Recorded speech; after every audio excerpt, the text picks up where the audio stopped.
I guess we can start. Perfect.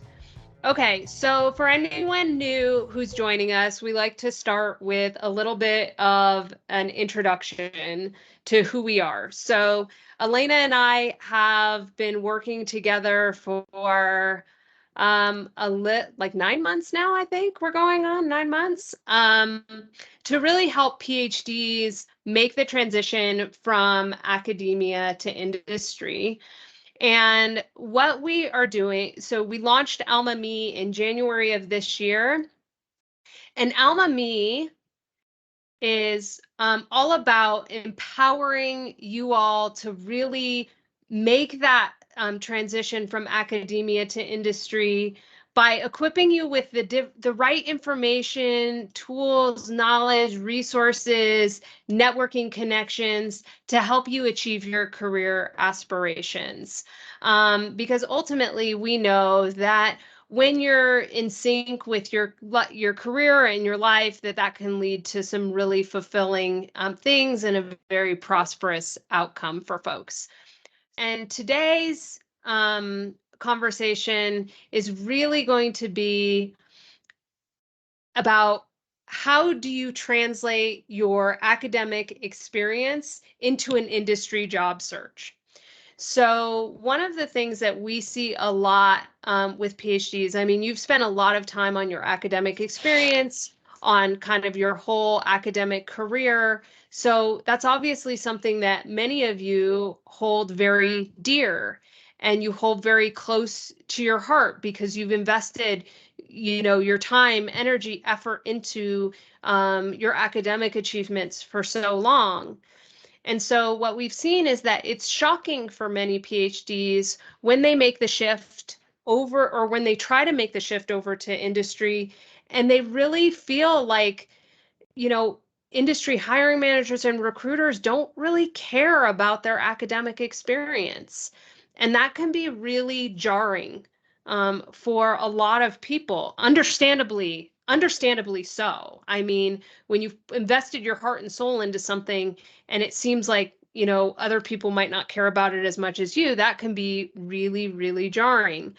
And so we wanted to have a discussion today about how can you rethink your identity as a scientist or a researcher in the context of industry so that you really understand, how it's not that industry doesn't value what you bring to the table as a PhD and doesn't value all of the knowledge and skills and expertise that you bring to the table as a PhD, but they really value different parts of that than academia values.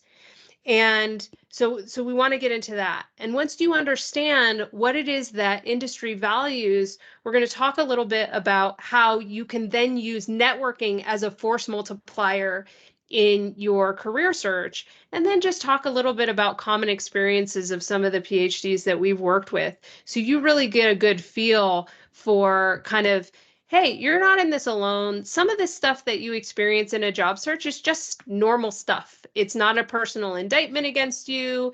It doesn't have any kind of hidden meaning where, again, Elena has educated me to some of the hidden agendas in academia that, yes, there are politics in industry, but not of the same variety. And so sometimes what we find is the inferences that academics are making about how industry is kind of qualifying them or judging their resume or evaluating their resume or their candidacy for a particular position, they're actually not in line with what's actually happening. So we want to equip you with kind of all of the things that you need to know so that you can understand.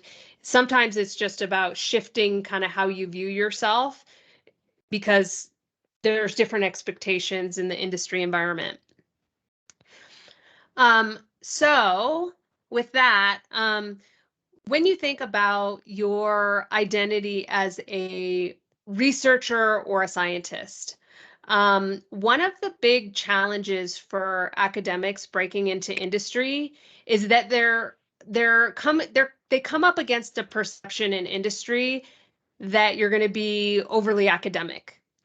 And what that means, and sometimes it's because people in industry careers have limited experience or exposure to PhDs. Other times it's because they've had a bad experience with somebody that they've worked with, perhaps somebody who really didn't understand the paradigm shift. Um, and so sometimes the resume and cover letter and interview experience for those people who are interviewing you can reinforce those perceptions. So one of the primary ones that always comes up whenever you've got a PhD candidate coming through the hiring room is they're too academic. And that can mean a variety of things, but the things that it really means are, one, they're going to be a black and white thinker, meaning they're going to come into my business and they're going to have a measure of right and wrong that's based on a textbook understanding of certain concepts.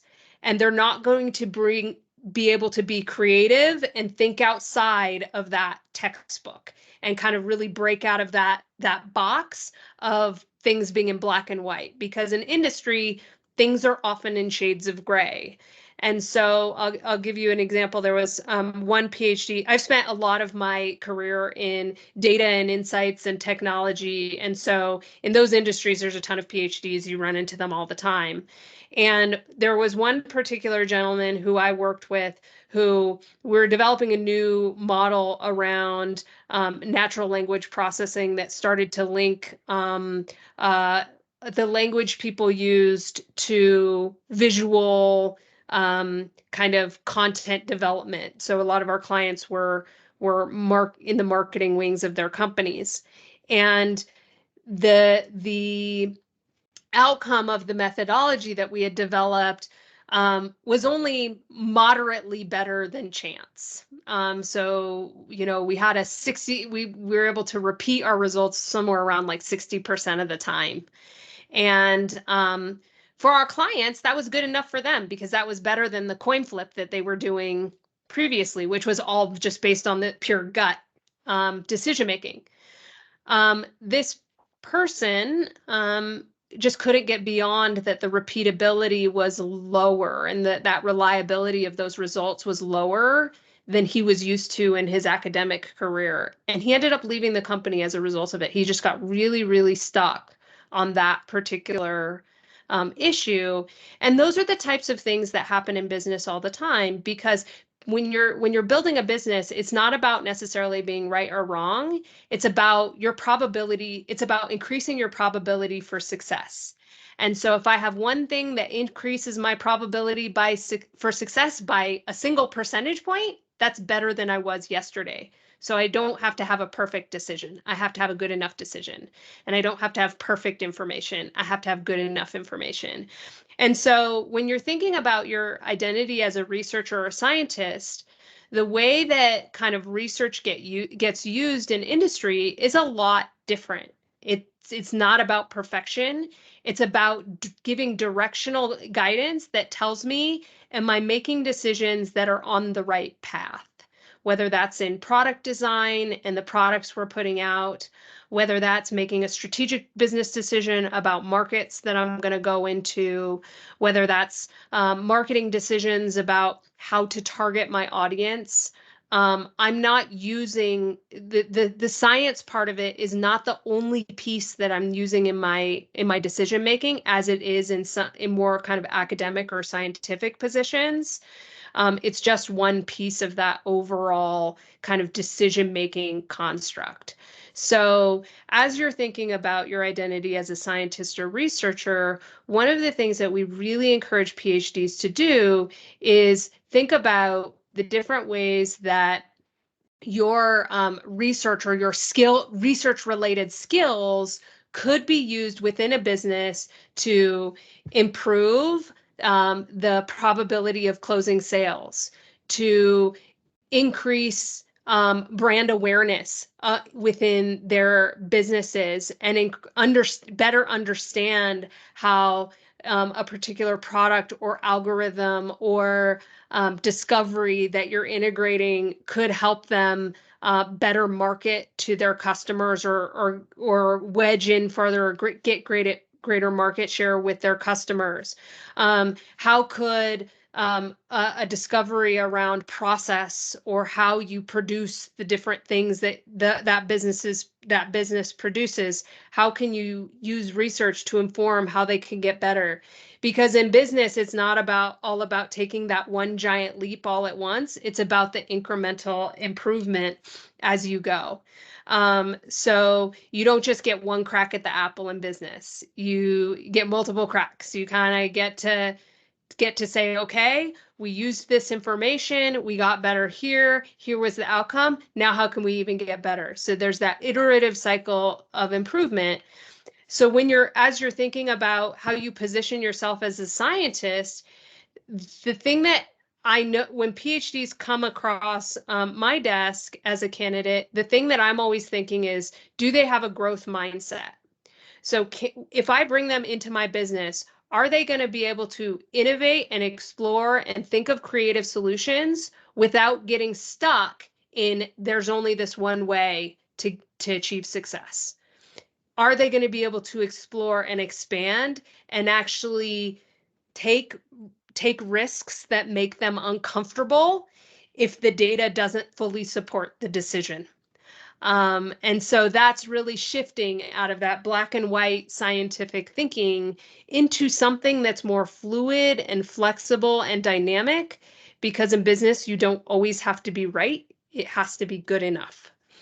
So that's the first part of really rethinking what it means to be a researcher or scientist. Now, on top of that, you also want to think about how we refer to people who do research and science in business. If you throw that on your resume, that again, it can reinforce the academic perceptions. But you might want to think about, is it a business intelligence analyst? So are you looking for analyst roles? Is it a product engineer, which is around, product design and development? Are you a market analyst? Are you, are you a solutions engineer? So there's all these various ways that we refer to researchers in industries that is not actually outright just saying researcher. So that's something to think about. Now, if you're in biotech or some of those types of roles, oftentimes they'll have things like chief science officer. If you're in data companies, you'll sometimes see something like research manager or research specialist or things like that. So I don't mean to suggest in any way that industry never uses the titles scientist or researcher, just to say that those are kind of more narrow or niche kind of positions. So once you have a good understanding of, as a scientist, like where do you fit in within businesses, you can then start to think about your networking. And Elena and I talk about, networking being the superpower in finding a job search. If you can crack the networking code, you're going to go so much further in your job search, because what it means when you can network into an organization is it means that you're not getting stuck in the pile of resumes that people are going through. Your resume, if you're getting referred in, your resume is often going straight to the top of the pile. And I've talked about this before, but a lot of that is because when somebody refers somebody into my organization, it's a professional courtesy. It's business etiquette for me to actually take a look at that resume, because there's things like social capital and stuff that you build by doing that. And so that's related to a bit of your personal branding, is that, hey, somebody's trying to help me, so I'm going to at least take the time to take a look, because I may need to ask them for help at some point in time. And I would hope that they would do the same for me, right? So when you think about your networking, as you've thought about your positioning, you can now start to talk about what it is that you do in more kind of common language. Honestly, I think that's the biggest thing that comes across my desk as far as resumes, is that I find that a lot of PhDs make the mistake of talking about their experience in highly technical terms rather than in common language that just the average person would understand. When you speak about things in common language, it actually makes you more relatable as a person, and people hire people they like.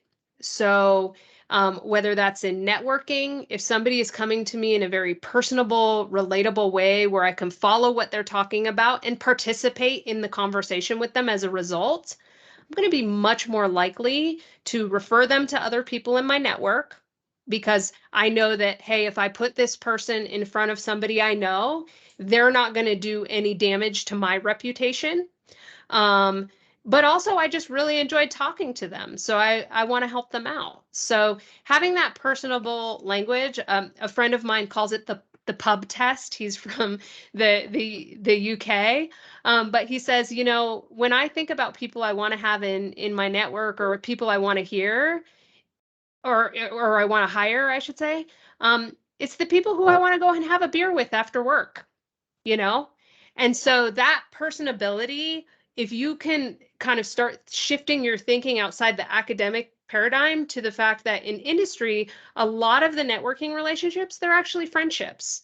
So I have people in my network who I've known for 10, 15, 20 years who, hadn't talked to them in 20 years. And then suddenly we came into contact again and it was like the time never left because we were friends. So those networking relationships, when you can start to kind of drop the academic kind of language and just talk like, your regular everyday person, that will get you really, really far in networking circumstances. But it starts by that kind of paradigm shift of shifting away from I'm an academic to I'm an academic, but I'm so much more. And there's been some conversations going on in our in the Alma Me online community recently where it's really interesting because we've got a weekly challenge going on where people are stating their goals for the next 5 years.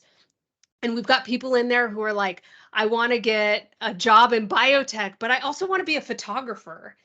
And because of that, I'm like, oh, that's really interesting. Tell me more about that. Like, I want to know more about those particular things because to me, it makes you a real person. It makes you a real human and it makes you somebody who I can connect with and I can help.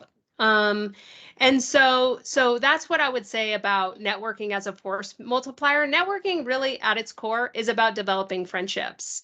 And it can be really hard to develop those friendships outside of academia if you don't kind of drop that academic veil a little bit and let people see your really human side. I call it like taking off the armor. There have been positions where I've worked in my career where I had to get up in the morning and I had to put on my suit of armor to protect myself. I couldn't be vulnerable because people would use it against me. From what I hear from many of you, that's a very similar experience to what some folks experience as academics is this environment where if you show vulnerability, it's going to be used against you in a really bad way. But what I've seen is that when you actually let down that veil and come to the table in a more vulnerable human way, the networking connections become that much stronger. And then I'll leave you with this, that, you all are wildly valuable as PhDs in industry. And, we've got some people who have come through our company and it just feels very downtrodden and very frustrated and sad and discouraged. And there must be something wrong with me because I've done all of the things that I've seen in my search and that friends and others have told me to do, and I'm not getting any results. And what I would say is don't take that as a personal indictment against you. That's very common in career searches to have those experiences, particularly in economies like the one going on right now, where the economy is a little down, companies are tightening their belts. But try to remember that oftentimes what I see, it's just the positioning. It's just the words that you're using. It's not anything about your skills or your capabilities or anything like that. It just literally is that you've got to kind of go from this academic identity to kind of recognizing that your identity and who you are as a professional is completely multidimensional. And those multiple dimensions are what industry finds really valuable. So don't be afraid to share those with people, because those are the things that actually make you uniquely you and make you uniquely valuable. And I would venture a guess that, everybody listening today really has those multiple dimensions that make them interesting, make them unique, and enable them to come to the table in their own unique and powerful way.